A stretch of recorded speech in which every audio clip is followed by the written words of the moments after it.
They were one of the most successful human species ever.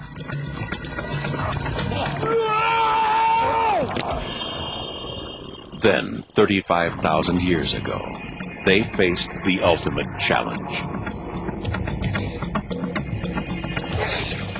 The arrival of another human species.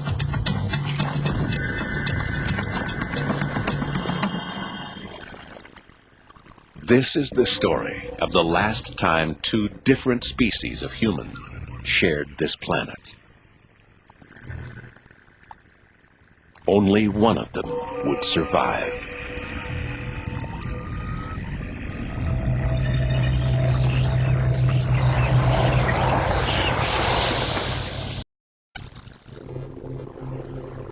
"35,000 years ago, southern France was a cold and unforgiving place to live. 1,000 miles away, an ice sheet grips northern Europe, bringing polar conditions to much of the continent. In winter, temperatures can plummet to 25 below, similar to northern Canada today. Herds of woolly mammoth roam the windswept grassland. The forests offer refuge for bison and red deer.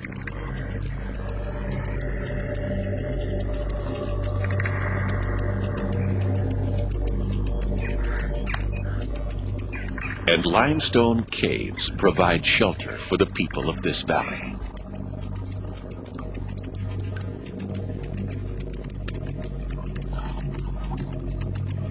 These are the Neanderthals, the first human species to adapt to this harsh and frozen continent. Their lives are among the toughest ever endured by human beings, but they are well equipped for survival here. Their small clan places little stress on the environment. Close ties bind them together. There are only 2 women in the clan. An old man, 3 adult males, and a young boy complete the 7-strong family group.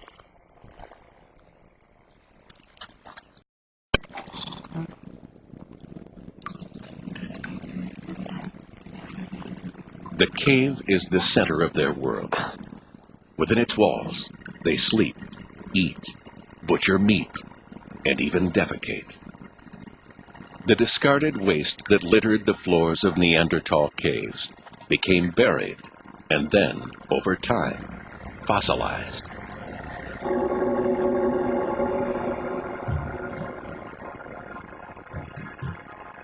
It has become priceless evidence that has revolutionized our vision of the Neanderthals.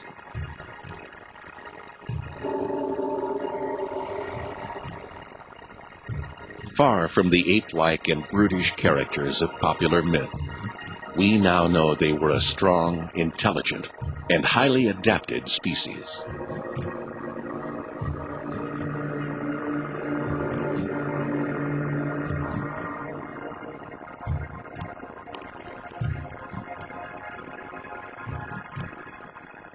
The latest scientific techniques have revealed incredible details about their lives.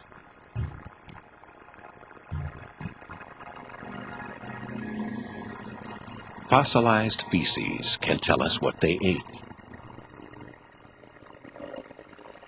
Teeth can tell us how they scraped animal hides to make clothing. Fractured and withered bones reveal how their lives were plagued by injury and disease. And even how some met violent and unexpected deaths.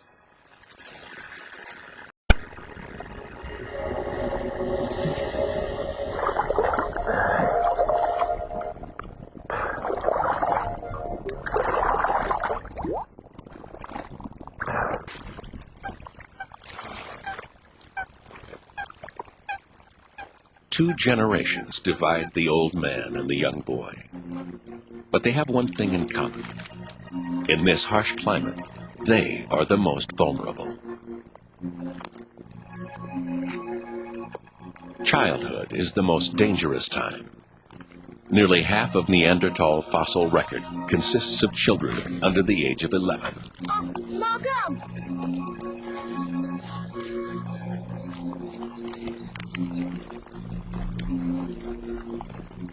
At 5 years old, this boy has only just been weaned from his mother's breast.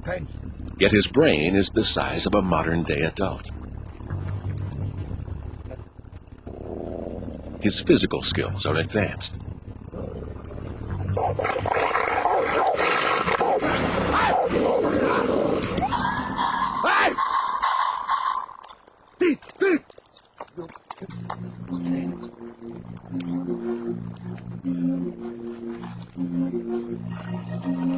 It's just as well. In an environment like this, you either grow up quickly or you die.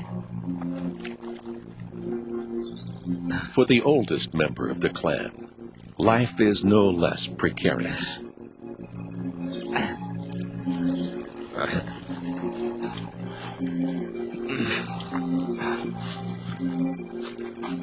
He's 43 years old, but injury and exertion have broken his body, hastening old age.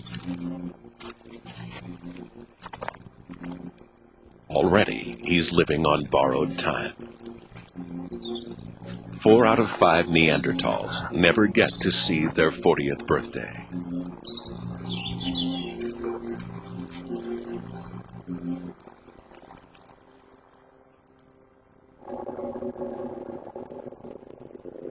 The bones of a man aged about 40 were unearthed in the Shanidar Cave, Iraq in 1957. Scars on his ankles and ridges on his kneecaps reveal he was already crippled with arthritis.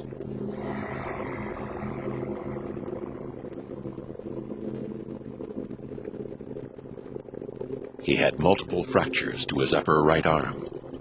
Paralyzed and misshapen, it had withered to a fraction of its normal size. The lower half of the arm is completely missing, severed above the elbow by some traumatic event in his life. Here, it lies alongside a normal, healthy bone.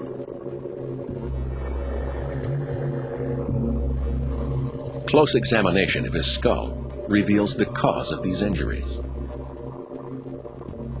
It's almost invisible to the naked eye, but the left side of his skull shows signs of a serious fracture. The subsequent brain damage would have paralyzed the right side of his body and may have blinded him in one eye.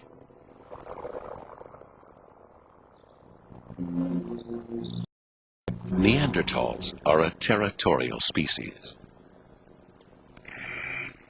This clan's territory is around 27 square miles, the range of an average day's hunt.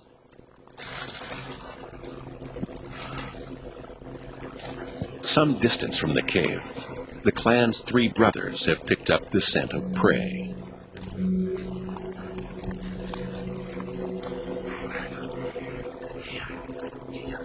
The oldest brother is the leader, the strongest and most experienced. He orchestrates the hunt.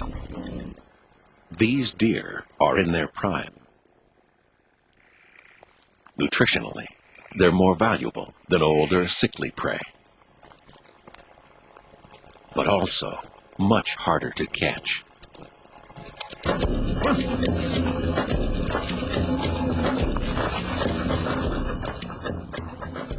The Neanderthals' world was much smaller than the one we know today. Arctic tundra in the north and vast stretches of desert and sea to the south restricted their range to Europe and Western Asia. Even at their peak, it's estimated that as few as 100,000 Neanderthals may have lived within this border.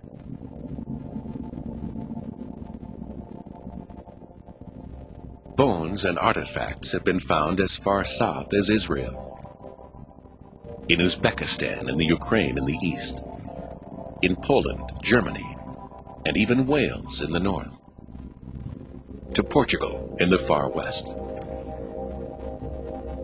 But southwest France was one of the most densely populated regions, home to as many as 3,000 Neanderthals.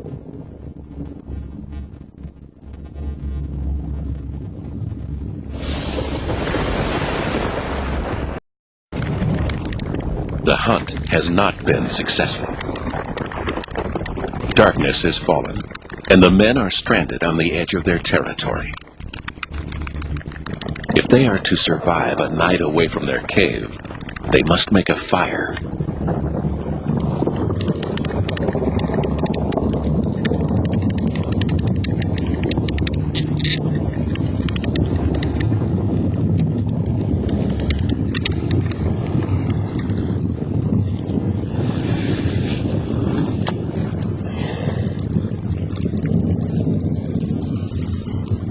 Neanderthals were not the first to use fire.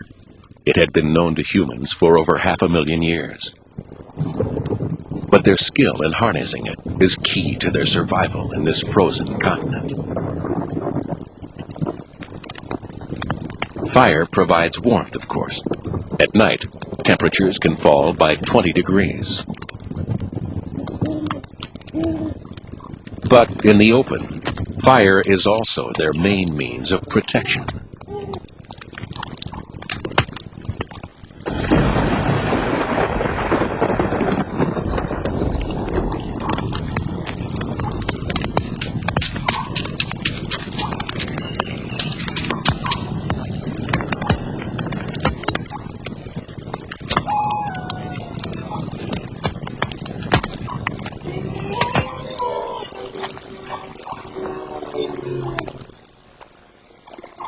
Leopards and wolves, cave lions and bears stalk this part of France.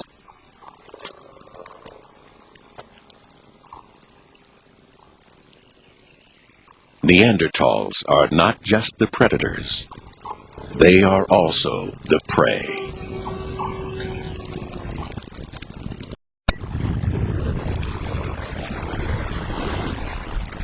Early next morning, the hunt begins again.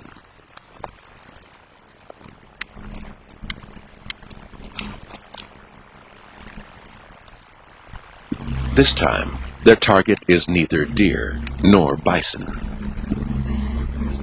The brothers have stumbled upon another kind of prey.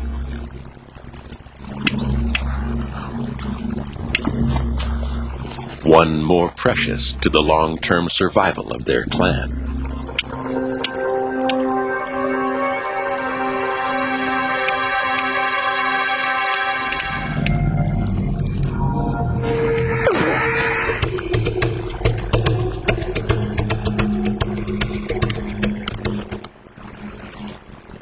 By kidnapping a second adult female, the clan has doubled its opportunities to reproduce, and therefore its chances of survival.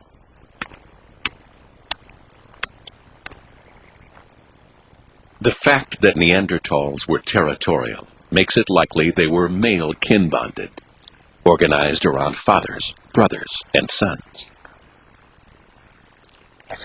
Women were probably transient, moving from clan to clan.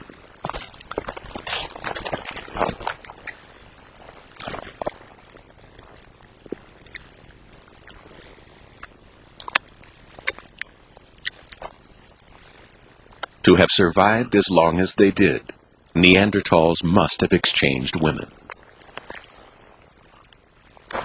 Some of these exchanges may have been voluntary. But in such a closed society, it's likely that some encounters were like this one, forcible and potentially violent.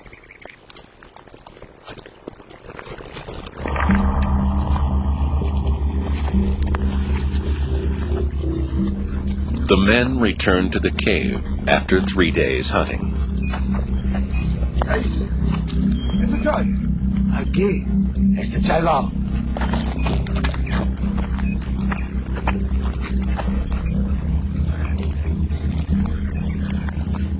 Their catch is unexpected.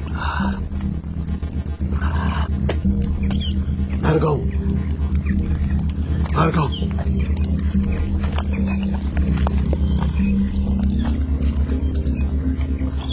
To the dominant female, the newcomer poses a threat to her position in the clan. She must quickly assert her authority.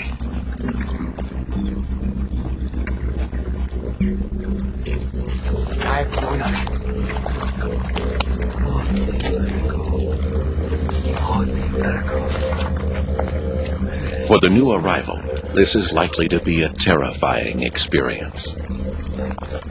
Everything about this clan is alien to her. Mama, give me. Their smell, their clothes, their hair.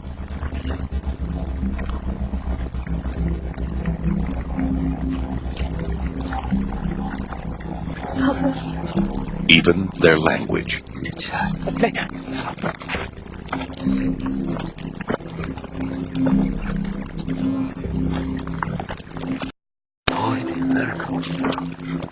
For years, many scientists believed that Neanderthals did not possess language. Mama, give me. They assumed that, like other primates, they communicated using only gestures and calls.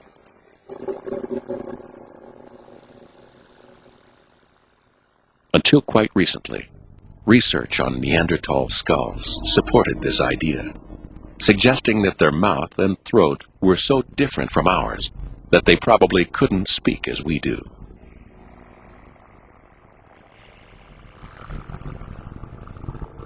But in 1983, a discovery at Kabara Cave in Israel turned this debate on its head. These three tiny fossils make up a bone called the hyoid. They sit in the throat, holding the muscles and flesh of the vocal mechanism in place. The Neanderthal hyoid is almost identical to ours, and is the most compelling evidence yet that their throat was designed for speech. It may well have been more limited than ours, but it now seems certain that Neanderthals had a language of their own. The glaciers of Europe not only shaped the landscape, but the features of the Neanderthals who lived here. Their bones grew strong in direct response to the stress they were subjected to. The walls of Neanderthal leg bones are particularly thick. Joints around the elbow, hip, and knee are also enlarged. Shaped by the habitual pressure of living life as a Neanderthal, they also show signs of bowing. Seen in contrast to the modern leg beside it, Neanderthal bones are not just thick and bowed, they're much shorter than our own.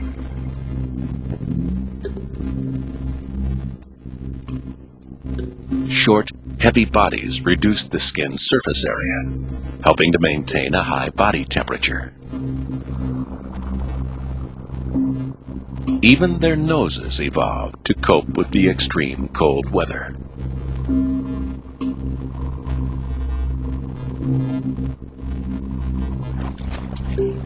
Their nasal cavities are larger than our own and contain extra capillaries and mucus to warm and moisturize the air, preventing damage to fragile internal tissue.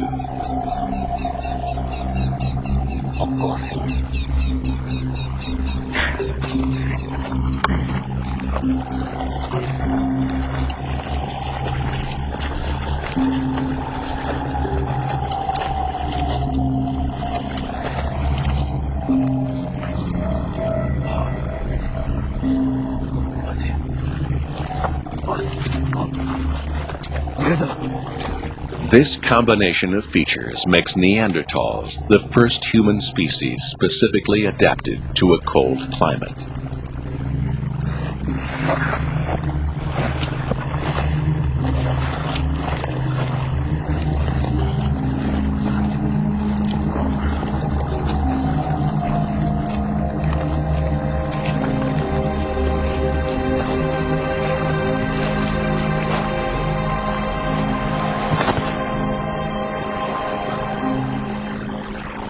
To our eyes, their faces may look ugly, but they are a triumph of evolutionary adaptation. Beda.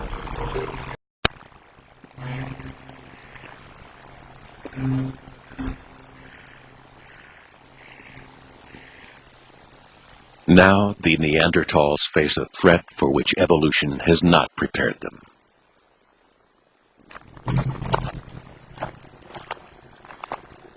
Physically, these strangers are not so well adapted to the bitter climate, but they have other advantages.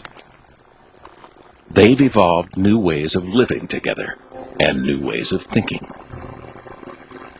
They are Homosapiens, known in Europe as the Cromagnons. They're distantly related to the Neanderthals.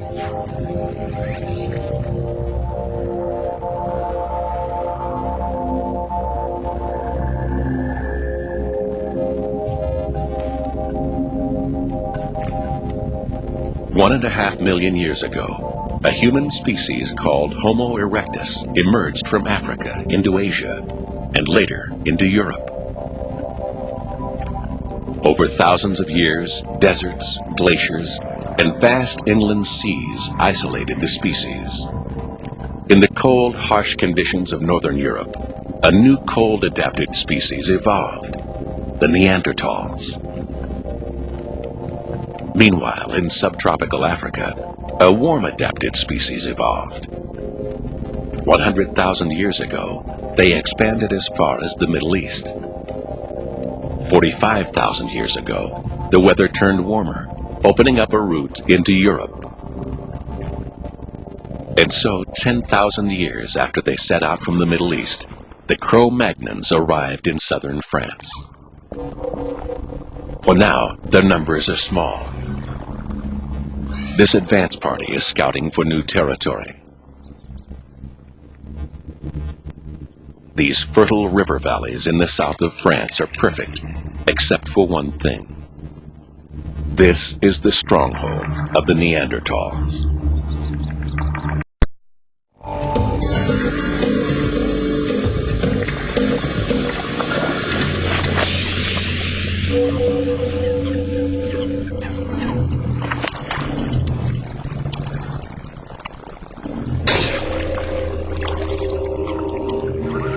Nothing in this Neanderthal's life could have prepared him for this encounter.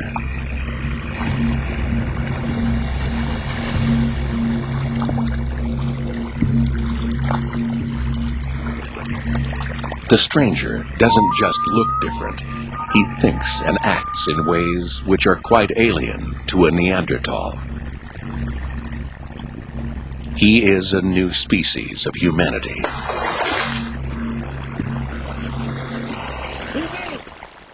A Homosapien, known in Europe as a Cro-Magnon.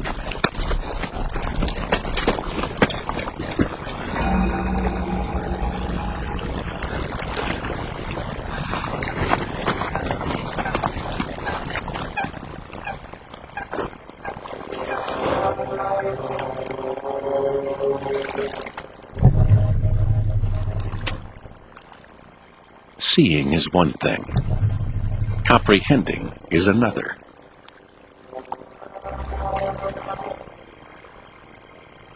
Angst 4. 4. 4.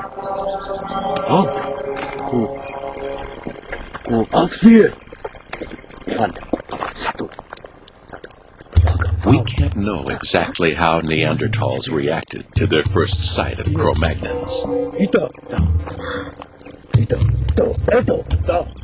But coming from such a sheltered world, it may be that they simply did not understand the significance of what they saw.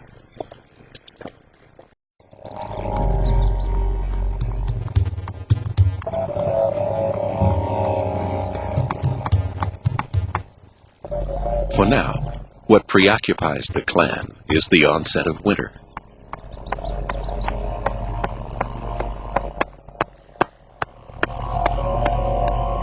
All of them will need to play their part if they're to survive the next few months.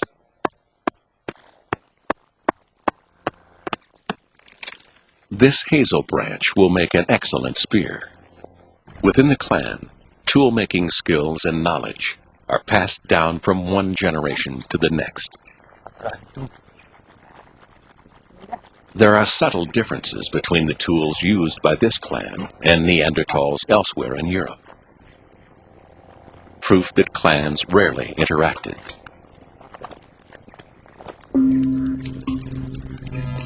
The dominant female strengthens her spear in the flame. It's an effective weapon, but not a new one. It's been around for 500,000 years, even longer than the Neanderthals themselves.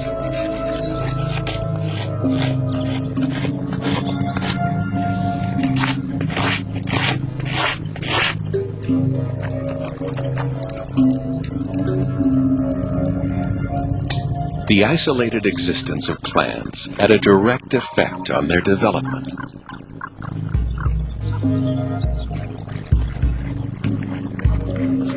Limited interaction meant there was little chance to exchange new ideas and techniques. Atraído.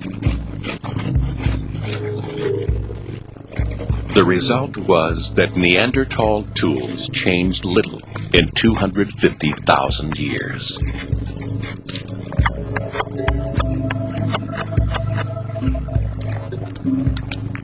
The dominant male uses tree resin to fix the point to the shaft of his spear, and sinew to bind it. It's a sophisticated weapon, capable of lacerating the thickest hide, but it's too heavy to throw very far, and exposes him to the dangers of close-quarter hunting.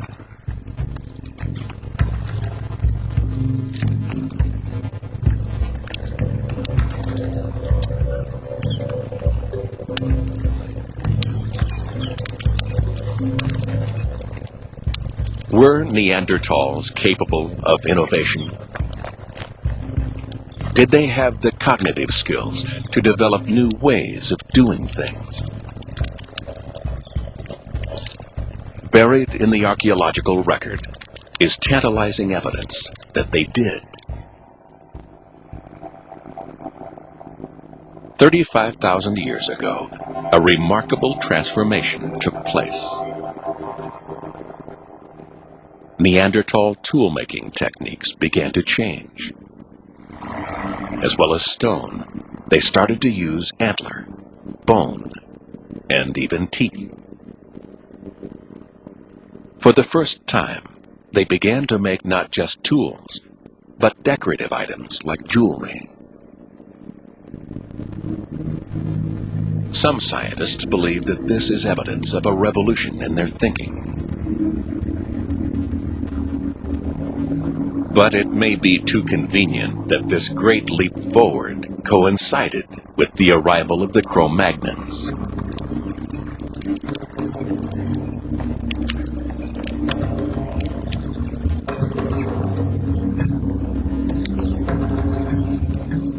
The Neanderthals may simply have been copying Cro-Magnon techniques, without ever grasping what these signs and symbols really meant.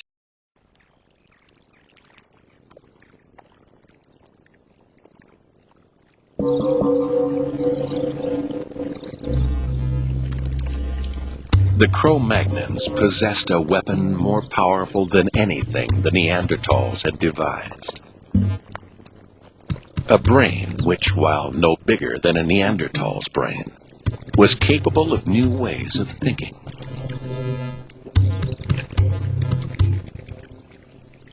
Body paint and jewelry are just the outward manifestations of something far more profound.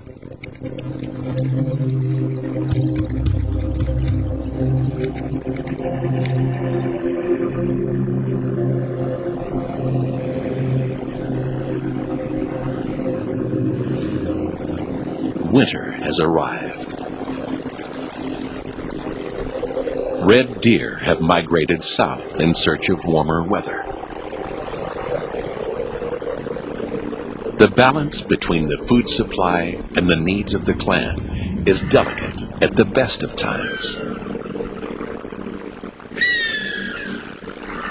The arrival of the Cromagnons now threatens to tip the scales. For the first time, the Neanderthals have competition.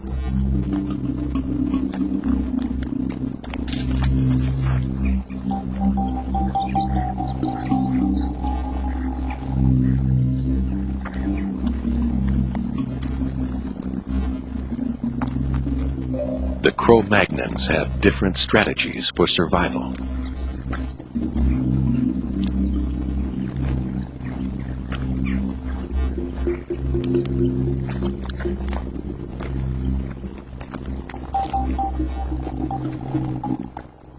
Socially adaptive and competitive, they have colonized much of the continent.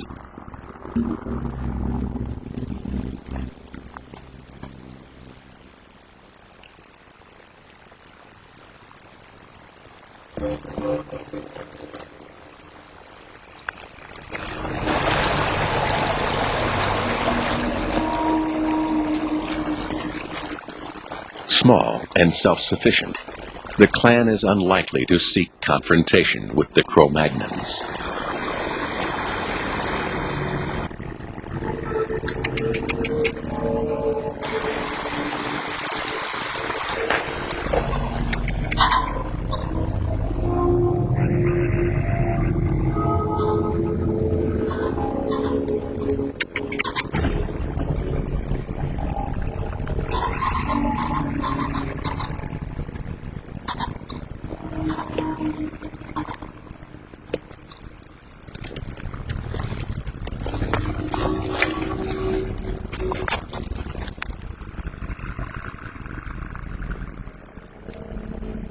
Evidence suggests that in some parts of Europe, the two species did coexist, apparently peacefully, for many generations.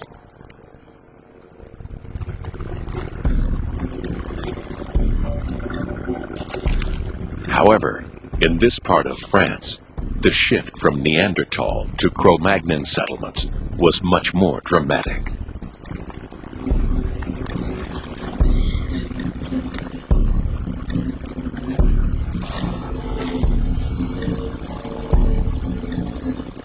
One of the last parts of Europe to be colonized, these fertile valleys were worth fighting for.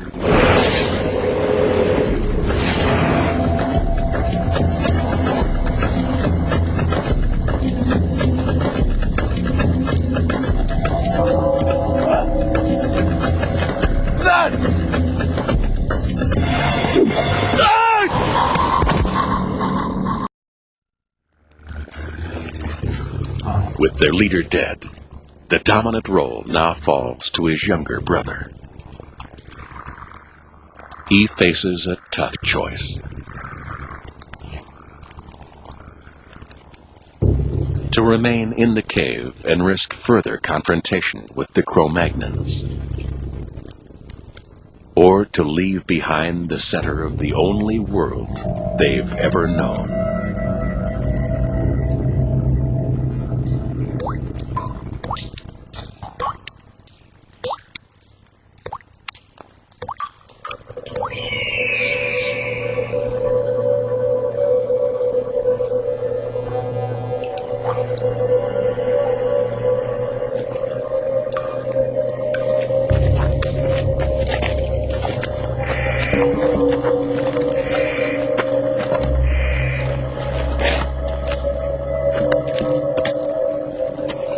Solange, Berit, nog 6 seconden. Becky.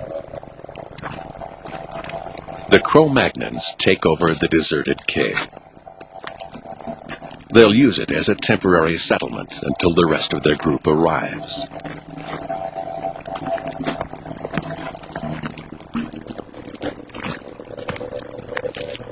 The fossil record shows that Cromagnons took over Neanderthal sites and made them their own.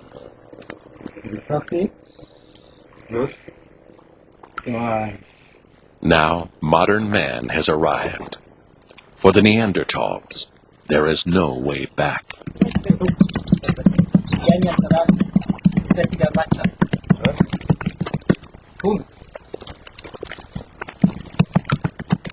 Physically, the Cromagnons are less well adapted for life in this cold climate. But they've developed tools that allow them to live anywhere they choose.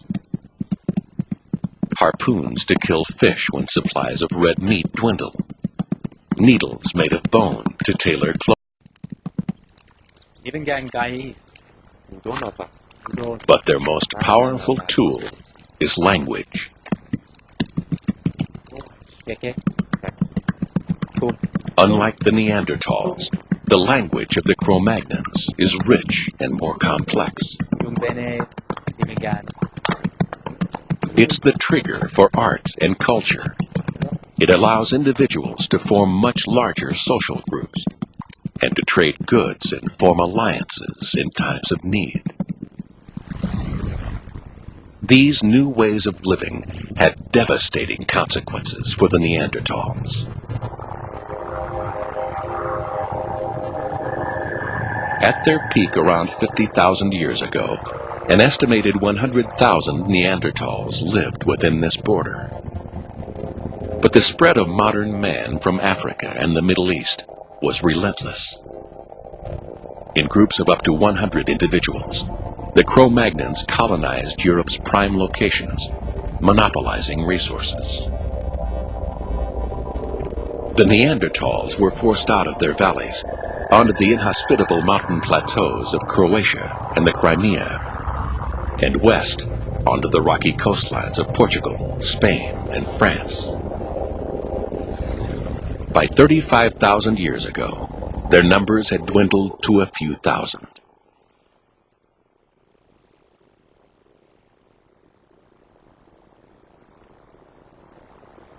Here on the high ground, there is little vegetation to support animal life, little water, and no natural protection from the weather.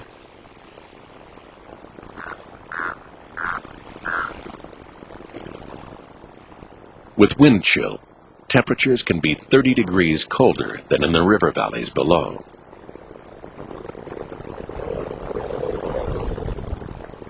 With their short, sturdy bodies, Neanderthals are physically more able to survive here than Cromagnons.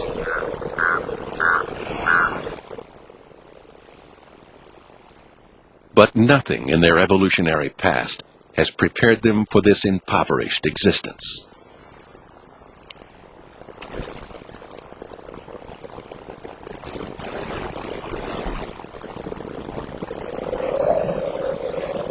They need to eat, but cut off from their territorial hunting grounds, they find it harder to hunt prey. They need to maintain their population, but cut off from other Neanderthal clans, they find it harder to reproduce. The ties that have bound them together are beginning to come apart. When the end finally came, it wasn't genocide or even a natural disaster. It was something much less dramatic.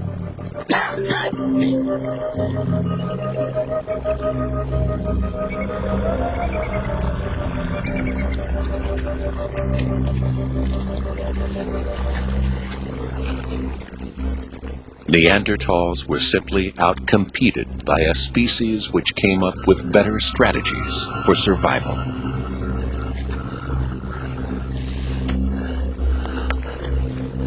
It wasn't even inevitable.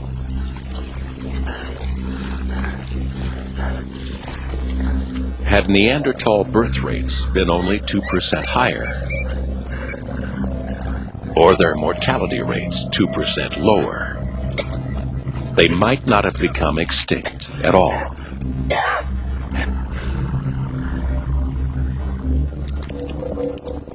There may, however, be one final twist to this evolutionary tale.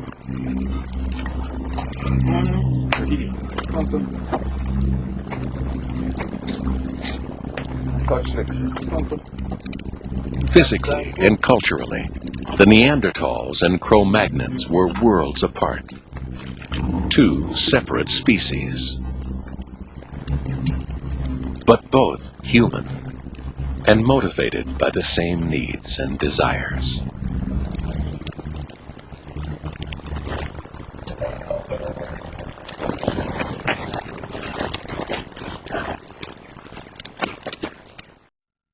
Were Neanderthals and Cromagnons similar enough to want to mate?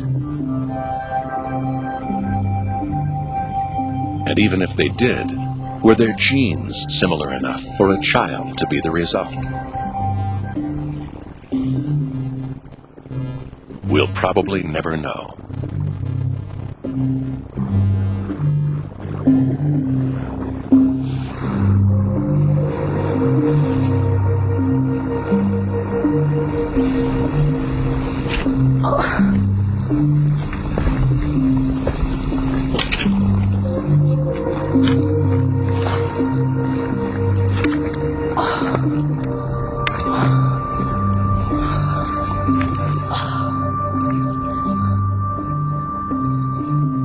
But one tantalizing piece of scientific evidence keeps us guessing.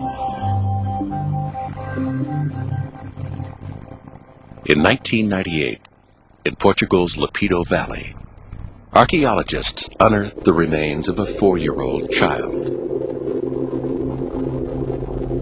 Its body had been stained with red ochre and buried in a shallow pit. Deer teeth and a pierced shell were found close to the child's body.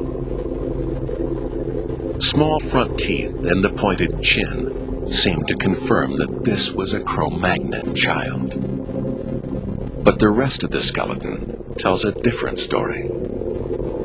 The limbs were short and strong, like those of a Neanderthal. Yet the Lapido child died about 3,000 years after Neanderthals are believed to have become extinct.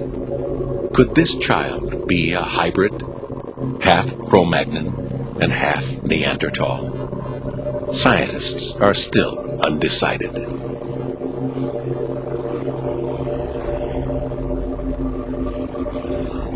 For now, the possibility remains that Neanderthals and Cro-Magnons were similar enough to reproduce. But even so, it appears that this didn't alter the Neanderthals' fate. So far, DNA testing has failed to find any trace of Neanderthal genes in existing modern humans.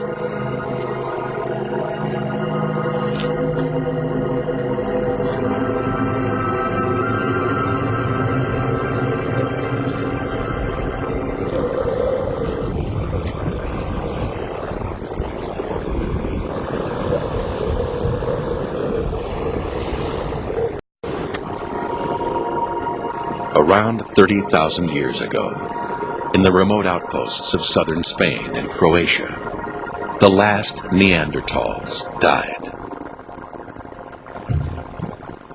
leaving only one human species, Homosapiens, to inherit the earth.